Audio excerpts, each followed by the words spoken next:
Hello friend, আশা করি সকলে ভালো আছেন। আজকে আমরা দেখব market learn of market structure and market trend বিষয়ে। সো মার্কেট সাধারণত আমরা যখন ট্রেড আইডেন্টিফাই করি বা আমাদেরকে মার্কেট অ্যানালাইসিস করতে হয়, সেক্ষেত্রে আমাদেরকে মার্কেট স্ট্রাকচার এবং ট্রেন্ডটা মোস্ট ইম্পর্টেন্ট একটা পার্ট, যেটা আইডেন্টিফাই করতে হয় এবং আমাদেরকে ট্রেডটা প্ল্যানিং করতে হয়। সেক্ষেত্রে আমরা যদি এখন দেখি যে এখানে মার্কেট কি ধরনের স্ট্রাকচারে চলে সাধারণত, এবং এখানে আমরা কিভাবে ট্রেন্ডটা আইডেন্টিফাই করতে পারি এবং বেস্ট একটা ট্রেন্ডে কিভাবে আমরা ট্রেড প্ল্যানিং করতে পারি। সো আমরা এখানে দেখতে পাচ্ছি একটা চার্ট আছে এবং চার্টে আমাদের সবকিছু এখানে ক্লিয়ার ভাবে দেখা আছে। আমরা এটা বোঝার চেষ্টা করব। সো মার্কেট সাধারণত তিনটা ট্রেন্ডে চলাফেরা করে, যেটাকে আমরা বলি হচ্ছে up trend, down trend and sideways বা রেঞ্জ মার্কেট। একটাকে বলা হচ্ছে up trend, down trend and sideways. ঠিক আছে। সো মার্কেট সাধারণত আপ ট্রেন্ড, যেটা মার্কেট সাধারণত যখন হায়ার হাই তৈরি করে, এই যে আমরা যখন দেখি এখানে লেখা আছে আপ ট্রেন্ড, আপ ট্রেন্ডে মার্কেট যখন higher high and higher low তৈরি করে, অর্থাৎ this is the higher high এবং হায়ার লো, আবার হায়ার হাই, হায়ার লো। এইভাবে মার্কেট যখন হায়ার হাই এবং হায়ার লো তৈরি করতে করতে উপরের দিকে ওঠে, তখন মার্কেট সাধারণত আপ ট্রেন্ড তৈরি করে। এবং মার্কেট যখন লোয়ার হাই এবং lower low, this is the lower high এবং lower low, lower high lower low market যখন তৈরি করে, তখন মার্কেট সাধারণত ডাউন ট্রেন্ডে চলে। এবং মার্কেট কিছু সময় এমন হয় যে মার্কেট সাইডওয়েজ একটা জোনের ভিতরে আটকে যায়। সাইডওয়েজ জোন বলতে অর্থাৎ একটা সাপোর্ট এবং রেজিস্ট্যান্স একটা এরিয়া তৈরি করে এবং সেই এরিয়াটার ভিতরে মার্কেট আটকা থাকে। সো মার্কেট যখন এরকম একটা জোনের ভিতরে আটকা থাকে, তখন আমরা সেটাকে সাইডওয়েজ জোন বা রেঞ্জিং মার্কেট বলে থাকি। ঠিক আছে। সো সব থেকে বেস্ট মার্কেট কোনটা? আমরা যদি দেখি যে মার্কেটে আমরা যখন অ্যানালাইসিস করব বা ট্রেড প্ল্যানিং করব, সব থেকে বেস্ট হিসাবে আমাদের আপ ট্রেন্ড বা ডাউন ট্রেন্ডে আমাদের অ্যানালাইসিস গুলো কাজ করবে। কিন্তু সাইডওয়েজ মার্কেটে আমরা কখনোই পারফেক্টলি অ্যানালাইসিস করতে পারবো না। কেন? কারণ সাইডওয়েজ মার্কেটে সাধারণত বায়ার এবং সেলারের সংখ্যা সমান থাকে, তখন আমাদের অ্যানালাইসিস খুব একটা পারফেক্টলি কাজ করে না, যার কারণে স্টপ লসে হিট হওয়ার সম্ভাবনা অনেক বেশি থাকে বা লস হওয়ার সম্ভাবনা অনেক বেশি থাকে। সেক্ষেত্রে আমাদেরকে অবশ্যই রেঞ্জি মার্কেটগুলো বা সাইডওয়েজ মার্কেটগুলো আমাদেরকে এই জায়গাতে অ্যাভয়েড করতে হবে, এবং আমাদের যে সকল বেস্ট আপ ট্রেন্ড বা ডাউন ট্রেন্ড মার্কেটগুলো আছে, সেই মার্কেটগুলো আমাদেরকে আইডেন্টিফাই করে ট্রেড প্ল্যানিং করতে হবে। যেমন আমরা দেখতে পাচ্ছি এই জায়গাতে আমরা দেখতে পাচ্ছি একটা ডাউন ট্রেন্ড মার্কেট। কিভাবে ডাউন ট্রেন্ড মার্কেট এখানে কাজ করছে আমরা সেই জিনিসটা দেখব। আমরা যেখানে দেখলাম লেখা আছে কি লোয়ার হাই এবং lower low, this is the high, মার্কেটের একটা হাই পয়েন্ট। এটা হচ্ছে মার্কেটের একটা হাই লেভেল, যেটাকে আমরা সুইং হাই বলে থাকি।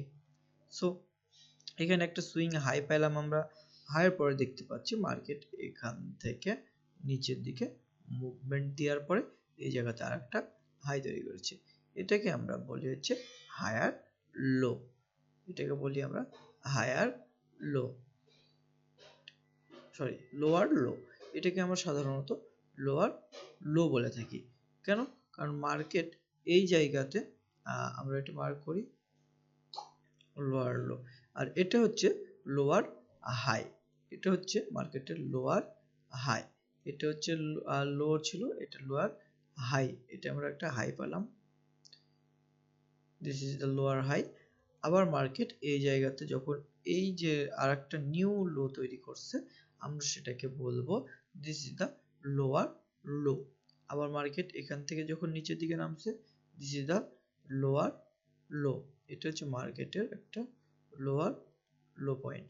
আমরা আবার মার্ক করব লোয়ার লো। আবার মার্কেট যখন এখান থেকে বাইং হয়েছে বা এতটুকু উপরে মুভমেন্ট দিছে, this is the lower high.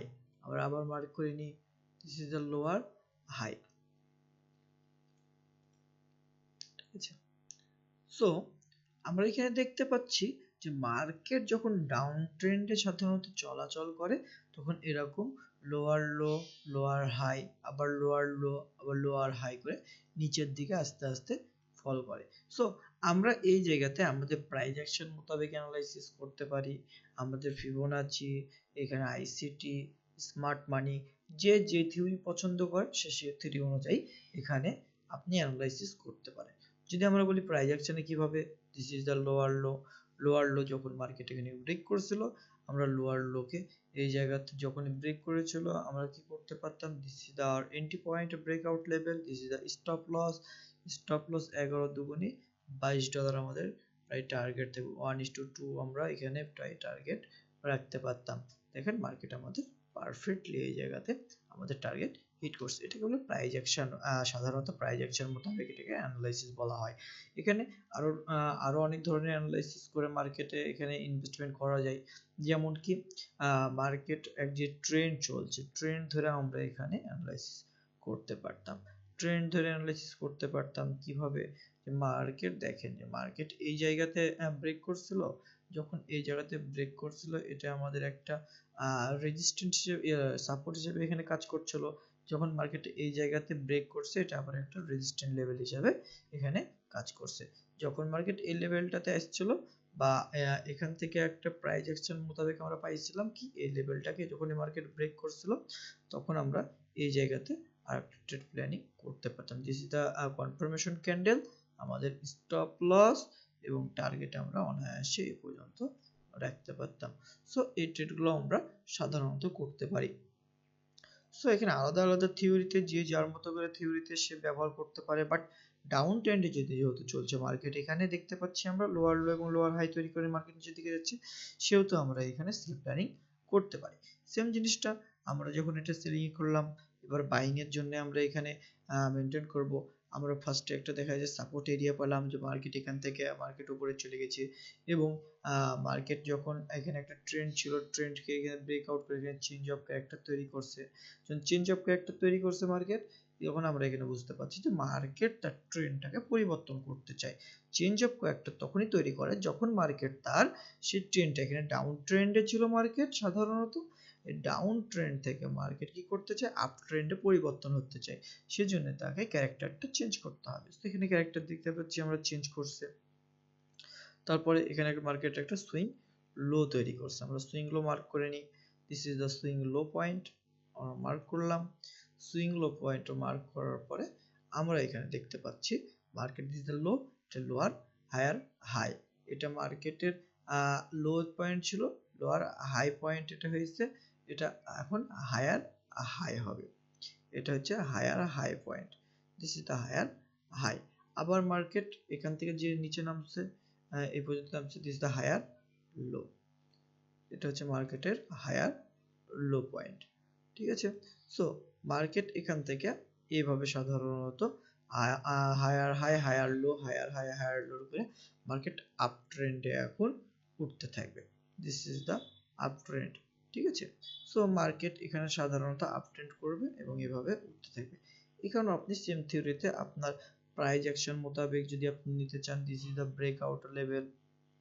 ঠিক আছে, ব্রেকআউট লেভেলে মার্কেটে যে রিটেস্টমেন্ট নিতে এসেছিল আপনাকে এই লেভেলটা ওয়েট, সো এই লেভেলটা রিটেস্টমেন্ট নিতে এসেছিল, এখানে আপনি এখানে এন্ট্রি পয়েন্ট দিতে পারতেন। আপনার এই জায়গাতে স্টপ লস রাখলো 1:2 স্টপ লস, বা আপনি যদি মনে করেন বড় সুইং করতে চান, সুইং এর ক্ষেত্রে আপনি এখান থেকে ইনভেস্টমেন্টটাও করতে পারতেন।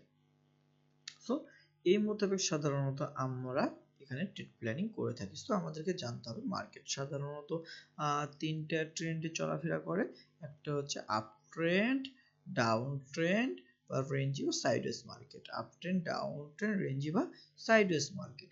এই মার্কেটে আমাদের সবথেকে বেস্ট অ্যানালাইসিসের কাজ হচ্ছে মার্কেট সাধারণত যখন আপ ট্রেন্ড বা ডাউন ট্রেন্ডে থাকে তখন আমাদের অ্যানালাইসিসগুলো পারফেক্টলি কাজ করে থাকে, এবং মার্কেট সাধারণত যখন সাইডওয়েজ রেঞ্জে থাকে তখন আমাদের এখানে অ্যানালাইসিস পারফেক্টভাবে কাজ করে না। সো আমাদেরকে এই দুইটা অ্যানালাইসিসে কাজ করতে হবে। আপ ট্রেন্ড বা ডাউন ট্রেন্ড অ্যানালাইসিসগুলো আমরা বেস্ট অ্যানালাইসিস পেয়ে যাবো ইনশাআল্লাহ। সো আশা করি সকলে বুঝতে পেরেছেন। তার ভিতরে যদি কারো কোনো সমস্যা থাকে বা কোনো ডাউট থাকে সেক্ষেত্রে আপনি কমেন্ট করতে পারেন, অবশ্যই আমি সেটা সমাধান করার চেষ্টা করব ইনশাআল্লাহ।